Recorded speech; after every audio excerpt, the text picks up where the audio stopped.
राधे राधे दोस्तों, welcome back to my channel Purnima Keshav blog. गुरुवार व्रत कथा हिंदू धर्म में विशेष स्थान रखती है और इसे बृहस्पति देव की कृपा प्राप्त करने के लिए किया जाता है। गुरुवार का दिन ज्ञान, धर्म, सनातन, सुख, विवाह और समृद्धि का प्रतीक माना जाता है। इस व्रत को करने से घर में सुख शांति बनी रहती है और परिवार के सदस्यों को सफलता प्राप्त होती है। श्रद्धालु इस दिन पीले वस्त्र धारण करते हैं।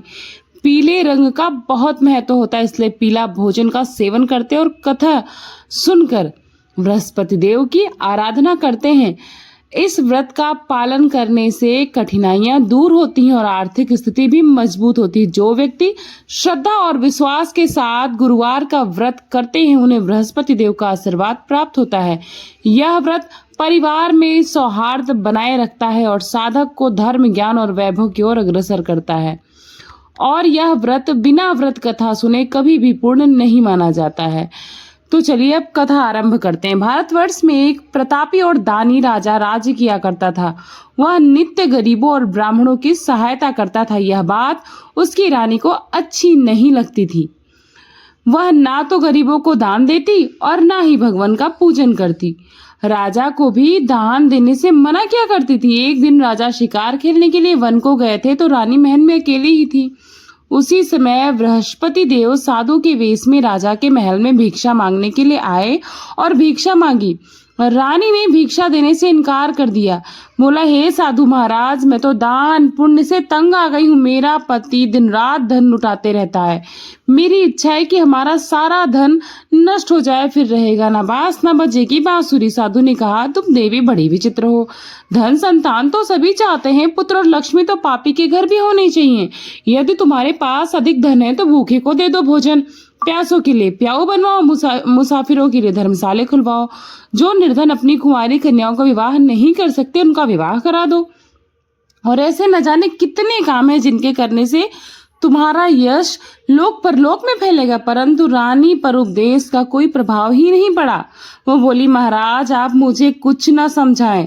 मैं ऐसा धन चाहती ही नहीं हूँ जो मैं हर जगह बांटती फिरूं। साधु ने उत्तर दिया, यदि तुम्हारी ऐसी इच्छा है तो तथास्तु। तुम्हारा ऐसा करना कि इस बृहस्पतिवार को पीली मिट्टी से अपना सर धोकर स्नान करना, भट्टी चढ़ाकर कपड़े धोना। ऐसे करने से तुम्हारा सारा धन नष्ट हो जाएगा। इतना कहकर साधु महाराज वहां से अलोप हो गए। साधु के अनुसार कई बातों को पूरा करते हुए रानी केवल 3 बृहस्पतिवार ही की थी और 3 बृहस्पतिवार बीतते ही उसकी सारी धन संपत्ति नष्ट हो गई। भोजन के लिए उसका परिवार तरसने लगा। तब एक दिन राजा ने रानी से बोला, हे रानी, तुम यहीं रहो, मैं दूसरे देश को जाता हूँ, क्योंकि यहाँ पर मुझे सब लोग जानते हैं। यहाँ कोई छोटा कार्य मैं नहीं कर सकता। ऐसा कहकर राजा परदेश चले गए। वहां पर जंगल से लकड़ी काट कर लाते और शहर में बेचते। इस तरह से वह अपना जीवन व्यतीत करने लगे। इधर राजा के परदेश जाते ही रानी और दासी दुखी रहने लगी। एक बार जब रानी और दासी को 7 दिन बिना भोजन के रहना पड़ा तो रानी ने अपनी दासी से कहा, हे दासी, पास ही के नगर में मेरी एक बहन रहती है, तो उसके घर जा, वो बहुत ही धनवान है। जाकर कुछ ले आ ताकि थोड़ा बहुत गुजर बसर हमारा हो जाए। दासी रानी की बहन के घर गई। उस दिन गुरुवार था। रानी की बहन उस समय बृहस्पतिवार व्रत की कथा सुन रही थी। दासी ने रानी की बहन को अपनी रानी का संदेश दिया, लेकिन रानी की बड़ी बहन ने कोई उत्तर नहीं दिया। जब दासी को रानी की बहन से कोई उत्तर नहीं मिला तो बहुत दुखी हुई और अपमानित महसूस की और उसे क्रोध भी आया। दासी ने वापस आकर रानी को सारी बातें बता दी। सुनकर रानी ने अपने भाग्य को कोसा और बहुत ही दुखी भी हुई। उधर रानी की बहन ने सोचा कि मेरी बहन की दासी आई थी, परंतु मैं उससे बोली नहीं, इससे वह बहुत दुखी होगी। कथा सुनकर पूजन समाप्त करके वह अपनी बहन के घर गई और कहने लगी, बहन, मैं बृहस्पतिवार का व्रत कर रही थी। तुम्हारी दासी मेरे घर आई थी, परंतु जब तक कथा होती है तब तक ना तो उठते हैं और ना ही बोलते हैं, इसलिए मैं बोली नहीं। कहो दासी क्यों गई थी? रानी बोली, बहन, तुमसे क्या छुपाऊं, हमारे घर में खाने को अनाज तक नहीं है। ऐसा कहते कहते रानी की आंखों में आंसू आ गए। उसने दासी समेत पिछले 7 दिनों से भूखे रहने की बात अपनी बहन को विस्तार पूर्वक सुना दी। रानी की बहन बोली, देखो बहन, भगवान बृहस्पति देव सबकी मनोकामना पूरी करते हैं, इसलिए तुम चिंता मत करो। शायद तुम्हारे घर में अनाज रखा हो। तो रानी ने कहा कि कैसी बात करती हो बहन, ऐसा कैसे हो सकता, अनाज रखा होता तो हम भूखे क्यों रहते।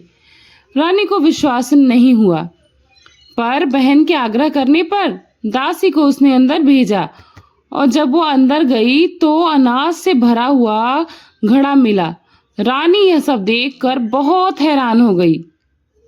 दासी रानी से कहने लगी, हे रानी, जब हमको भोजन नहीं मिलता तो हम व्रत ही तो करते हैं, इसलिए क्यों ना इस व्रत को कथा विधि पूछ ली जाए ताकि हम भी इस व्रत को कर सके। तब रानी ने अपनी बहन से बृहस्पतिवार व्रत के बारे में पूछा। उसकी बहन ने बताया कि बृहस्पतिवार के व्रत में चने की दाल और मुनक्का से भगवान विष्णु का केले की जड़ में पूजन करें तथा दीपक जलाएं, व्रत कथा सुने और पीला भोजन ही करें। इससे बृहस्पति देव अति प्रसन्न होते हैं। व्रत और पूजन विधि बताकर रानी की बहन अपने घर को लौट गई। 7 दिन के बाद जब गुरुवार आया तो रानी और दासी ने व्रत रखा।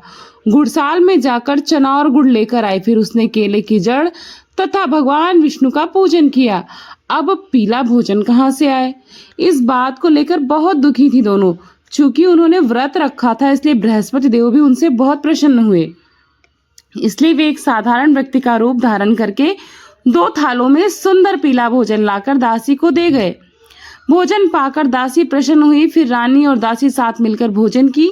इसके बाद वे सभी गुरुवार को व्रत और पूजन करने लगी। बृहस्पतिवार भगवान की कृपा से उनके पास फिर से धन संपत्ति आ गई, परंतु रानी फिर पहले की तरह ही आलस्य करने लगी। तब दासी बोली, देखो रानी, तुम पहले भी इसी प्रकार का आलस्य किया करती थी। तुम्हें धन रखने में बहुत कष्ट होता था, इसी कारण सारा धन नष्ट हो गया। और अब जब भगवान बृहस्पतिवार की यानी बृहस्पति देव की कृपा से धन मिला है तो फिर से आलस्य करती हो।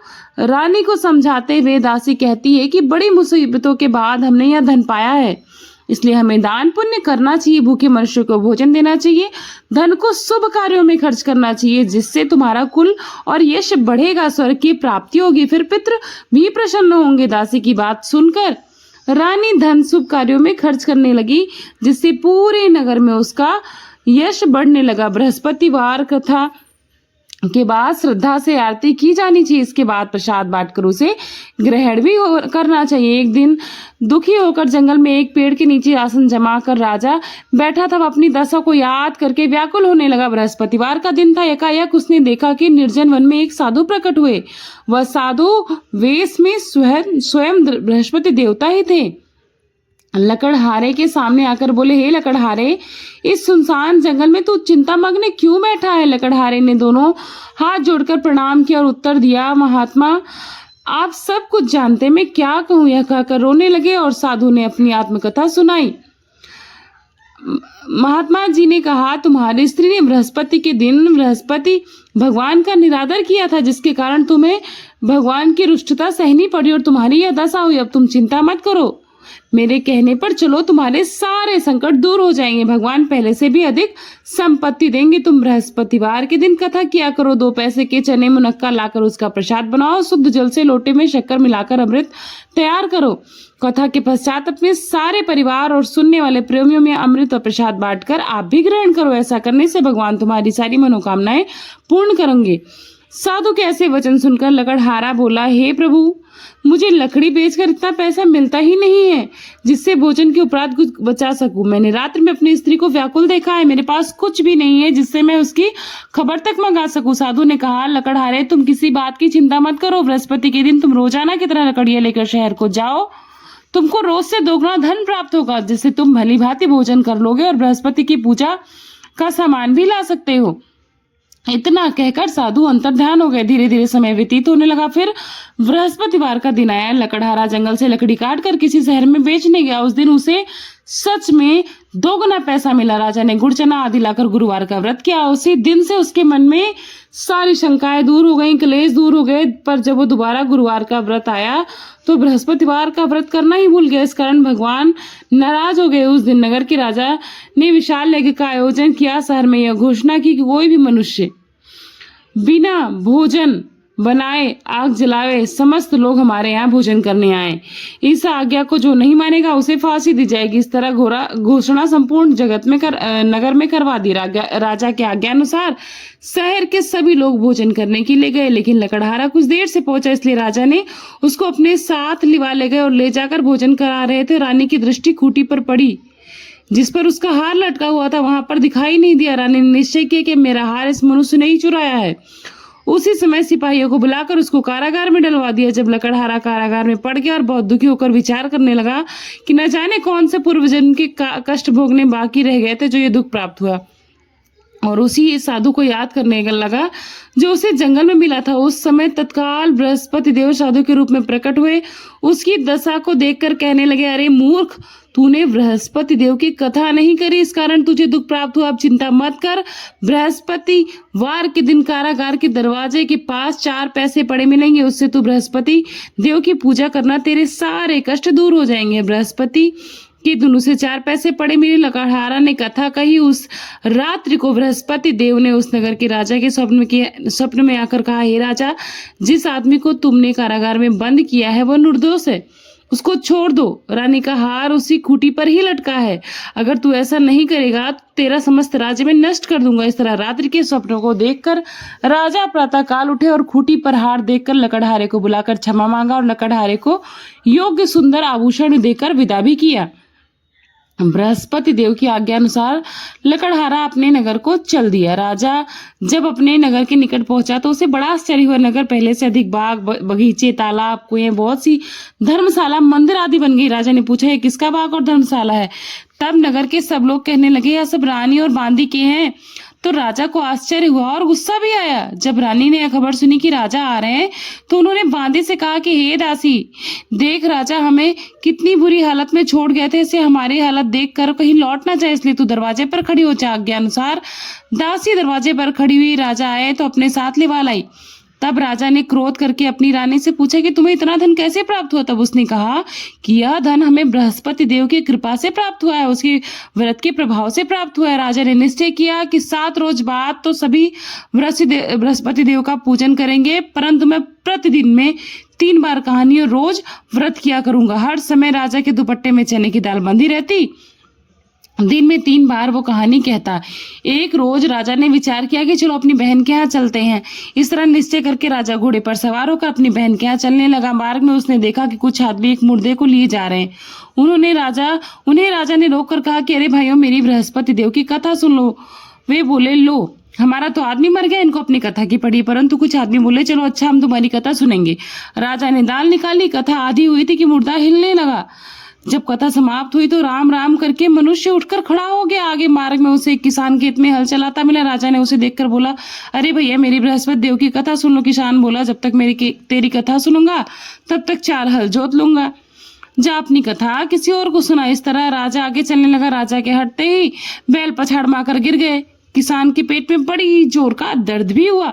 उस समय उसकी माँ रोटी लेकर आई थी। उसने जब यह देखा तो अपने पुत्र से सारा हाल पूछा। बेटे ने सब हाल कह दिया तो बुढ़िया दौड़ी दौड़ी उस घुड़सवार के पास गई। उससे बोली, मैं तेरी कथा सुनूंगी, अपनी कथा मेरे खेत पर चलकर ही कहना। राजा ने बुढ़िया के खेत पर जाकर कथा कही, जिसके सुनते ही बैल उठकर खड़े हो गए। किसान के पेट का दर्द भी बंद हो गया। राजा अपनी बहन के घर पहुंचा। बहन ने भाई की खूब मेहमानी की। दूसरे रोज प्रातःकाल राजा जगा व देखने लगा कि सब लोग भोजन कर रहे। राजा ने अपनी बहन से कहा, ऐसा कोई मनुष्य है जिसने भोजन नहीं किया हो?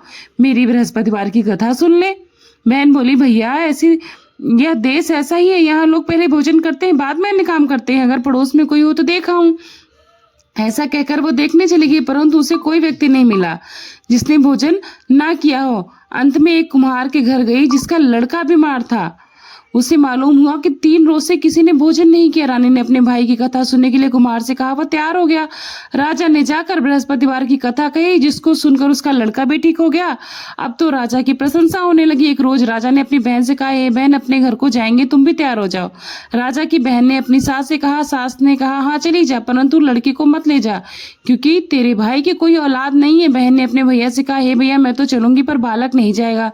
राजा बोला, जब कोई बालक ही नहीं जाएगा तब तुम क्या ही करोगी? बड़े दुखी मन से राजा अपने घर को लौटे।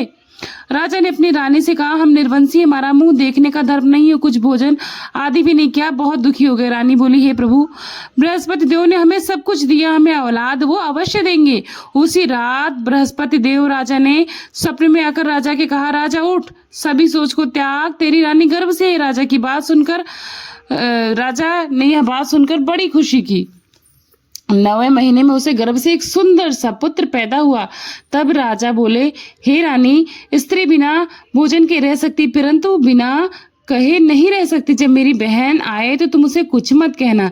रानी ने सुनकर हाँ कर दिया। जब राजा की बहन ने शुभ समाचार सुनी तो बहुत खुश हुई, बधाई लेकर अपने भाई के आई। तभी रानी ने कहा, घोड़ा चढ़कर तो आई नहीं, गधा चढ़कर आई। राजा की बहन बोली, भाभी, मैं इस प्रकार न कहती तो तुम्हें औलाद कैसे मिलती? बृहस्पति ऐसे ही हैं, जैसे मैं मन की मनोकामनाएं सभी की पूर्ण करते हैं। सद्भावना पूर्वक बृहस्पतिवार का व्रत करते हैं, कथा पढ़ते हैं अथवा सुनता हो और दूसरों को भी सुनाता हो, बृहस्पति देव उसकी सारी मनोकामनाएं पूर्ण करते हैं। भगवान बृहस्पति देव आपकी सदैव रक्षा करते हैं। संसार में जो मनुष्य सद्भावना से भगवान की पूजन सच्चे हृदय से करता है तो उनकी सभी मनोकामनाएं भगवान बृहस्पति देव पूरी करते हैं। जैसी सच्ची भावना से रानी और राजा ने कथा का गुणगान किया तो सभी इच्छाएं बृहस्पति देव ने पूर्ण की। इसलिए पूर्ण कथा सुनने के बाद प्रसाद लेकर ही जाना चाहिए। हृदय से उसका मनन करते हुए जयकारा बोलना चाहिए। बोलो बृहस्पति देव की जय, भगवान विष्णु की जय। तो इस प्रकार थी बृहस्पति व्रत की महिमा। आशा करती हूँ आप सभी को बृहस्पति देव की ये कथा पसंद आई होगी, और पसंद आई होगी तो वीडियो को लाइक करिएगा, चैनल को सब्सक्राइब करिएगा और वीडियो के कमेंट बॉक्स में भगवान का जयकारा लगाना बिल्कुल भी मत भूलिएगा। मिलती हूँ नई जानकारी के साथ, नए अध्याय के साथ, नई कथा के साथ, नई वीडियो में। तब तक के लिए अपना खूब सारा ख्याल रखिएगा। Thanks for watching Purnima Keshav blog. नमस्ते, प्रणाम, बाय बाय, राधे राधे।